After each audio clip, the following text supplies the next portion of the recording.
Amaje ne police yavudde wa His Excellency Kyagulanyi twabasabyeko muveeyo mwali mutuuliddeko nga tubagamba mundo muveeyo mwandisigaddeyo okitegeera kati namwe ne mukkiriza okuddamu okusula mu buyunipooti okitegeera mubadde musula ku buliri bwa ssuubi businga n'obwa IGP okitegeera kati mmwe mukkiriza muddeyo mu buyunipooti muve mu maka ganyirira weegatyo ebintu babikola bukozi ate kambabuulire mwabamaje n'abapoliisi obumama yingiya pole mwe musulaye ensi ezaakulaakulana zirina cities wali ekintu kye tuyita military city mu Saudi Arabia mugende masimu gamwe munyige Google mba mwina smartphone mwa military city wezifaanana mugende muzirabe mukitegeera naye bye mulimu ebyo muddeeyo ekikulu kiri nti temutujja ku diversion muddeeyo nkiddamu okuvaayo kwammwe ku slowing revolution yaffe please muddeeyo muwamba amakaago fe ekintu kye tuliko kati eri tuli ku international scene twagenze de France nabaga abacapitalist bali basatu kati omumerika gyali kati neno mu France ne twamuyingidde media ze twamutandise kati okuvaayo kwammwe kutulabisa musoke muddeeyo musoke mubeereyo temuvaayo mwabadde muloza kuno tugenda begayirira ku luno tetugenda kwegayirira muntu yenna tetugenda kwegayirira gavumenti eno kukola kintu ebyo temutawaana ebyo bibiri bye mwateeka mu 2021 nga twakajja mututeeka mu submission teri agenda kubegayirira kukola kintu tetunabasabako kuvaayo muddeeyo fe bino bye tuliko njagala mbalage wano wetu states by Europe, or given that there have been strong backers of Museveni in the past, you don't think that's realistic at all? Clearly, I am calling for sanctions, not only from the United States or Europe, but all believers in democracy, all believers in human rights, and all believers in the rule of law. These are values that bring us together as citizens of the world, as the international community. For democracies to be seen to work or cooperate with non-dictatorship, that is an embarrassment, that is an indictment to their legitimacy. So we are calling for sanctions against those that violate human rights, most importantly Museveni, his son, and all the officials that subvert democracy and the rule of law and abuse rights. I know that Uganda depends so much on foreign aid, and we have constantly been saying that that aid should be tied to values, should be tied to democracy. It should be conditioned to democracy, the rule of law, and respect for human rights. As a conclusion, Bobby Wine, do you still want to be president of Uganda, or have those past experiences, especially this last one, indicated you that it's maybe not something you want to pursue? Well, I have been elected president of Uganda twice. I've been elected president of Uganda twice. However, what is important to me is not me as an individual to be president. It's not about me. It is about freedom for our country. It's about the restoration of democracy for Uganda. It's about the respect of the rule of law and tuli mubasabira sanction muvaayo. Tuli mubasabira sanction. Twagala bakube sanction muva makaga musajja. Muddeyo mangu. Mulekerawo okugonderanga zirongo orders. Kati ye yabadde longo order mu okuva makage bakulu musoke muddeyo eri twagala bakuba sanction. Twagala kubasala sente, twagala kusala military aid. Wano. Ziraba. Sente za matugenda zisala. Tetukyagala military cooperation namwe kubanga muli batujju. So musoke muddeyo muwamba amakago. So temugenda njali kuba politician. Doza mukitegedde awo. Mukitegedde. Kansubire interview mwagirabe bulungi mu ba politician. Kansubire nti mwagirabe especially nakugamba yengamba politician take out national unity platform.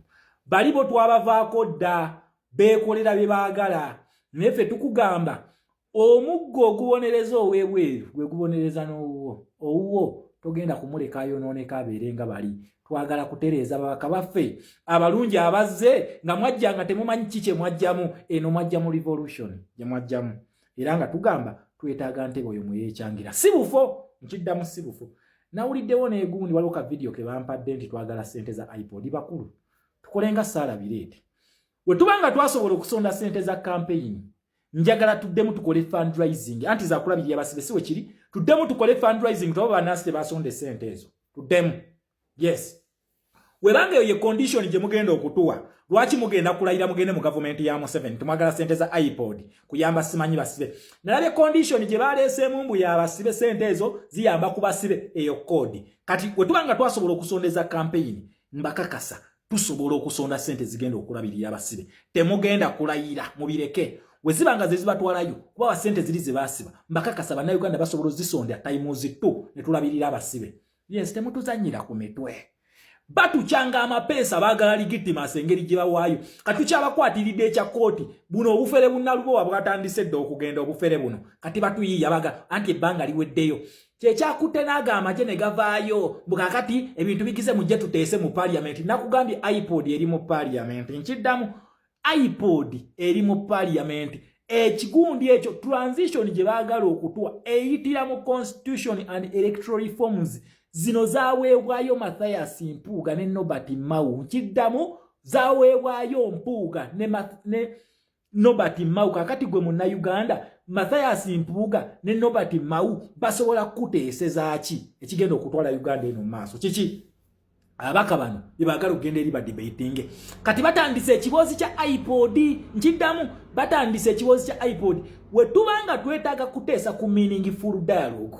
Tetugenda kugiteeseza mu parliament yeoli jaina abaka bawere ebisatu nga mwe muli just 40 MPs batufuukidde ekizibu just 40 like this nga naakafaako teri mubaka wa National Unity Platform yawangudde Kalulu. Nkiddamu teri mubaka wa I challenge you njagala omubaka jangament yawangudde akalulu oba akafaako tebakakuwadde buwe ndeeta ababaka bawere abatano nga bonna bawangudde obululu nga with square nga bawangudde square ne bawangula obululu obwo nga bamye ebifo byabwe mbireete nawe jo to proving nti wawangudde akalulu ako weyabanga tebadde military operation okitegera Mwanga Kivumbi yawangula akalulu ako ali mu kkomera yakawangula bamusiba bamutaddeko bwa terrorist naye gwe ssebo ogenda oyina ino tulaga oli lwedde oyagala kuteesa oyagala kulayira mogenda otuteeseza ogenda tuteeseza biki bakulu.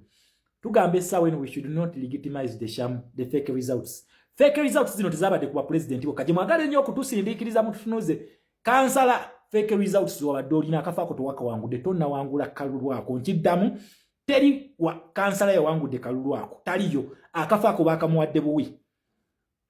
Sebo meya Lord Mayor Saalongo bali mwezo towangudde kifu towangudde kalulu tonna wangula kalulu tonna ba. It was sanctioned to you. Baka kuwadde buwi. Are you ready to work in the system to betray Ugandans? Tukulaba. Sebo, omwogezi waffe omulungi Honorable Joel Ssennyonyi Taata, with due respect. Tonna wangula ku kifo ekyo. Nkiddamu, abantu b'Nakawa West tebannakulonda. It was a military operation. Military operation. Abantu b'Nakawa bakuwa emiggo, obuwanguzi bwabwe ne bubaggyibwako. Honorable Ssennyonyi, tugenda kuddayo mu by elections. Tuddayo. Kansala Wisirubongo ya Taata wawangula akalulu obuwanguzi bwo ne babukujjako nga Honorable Lutamaguzi Ssemakula we bamujjako obuwanguzi bwe bano gwe bayagala gwe bawa ne bamugiftinga gwe batayagala gwe bali batya ne babumujjako fe tugamba tugenda kwegayirira wano we babanga basalawo ntino kibeere bwe ekityo akalulu kawe tukabalekere tetubawa legitimacy we tugamba we tuteesanga banna Uganda we tubadde tuteesa naye ebintu bye mutuvuga tutwala. We are going to betray Ugandans. And some of us are not falling with the National Unity Platform. Nkiddamu, we shall stand on our feet.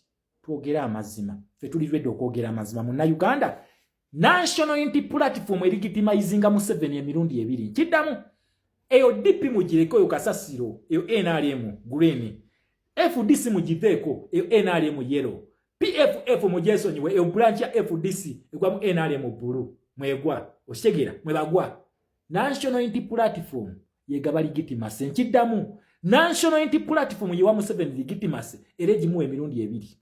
Ogusooka mu kooti kyovola bannalubowa gye yazzeeyo mbu bamuddiza akafooke yagenze kuteesa na Museveni kumuddiza akafooke ke Masaka nalubowa yagenze kunegotiatingira kifo kye. So sigwe munnayuganda no please si munnamasaka tobeera na hope muono ne babeera bakumuddiza tagenda kuteeseza gwe agenze kuteeseza lubuto lwe bamuwe ensimbi kyaliko. That is the fact. Ekyokubiri, it is accepting the sanctioned opposition status.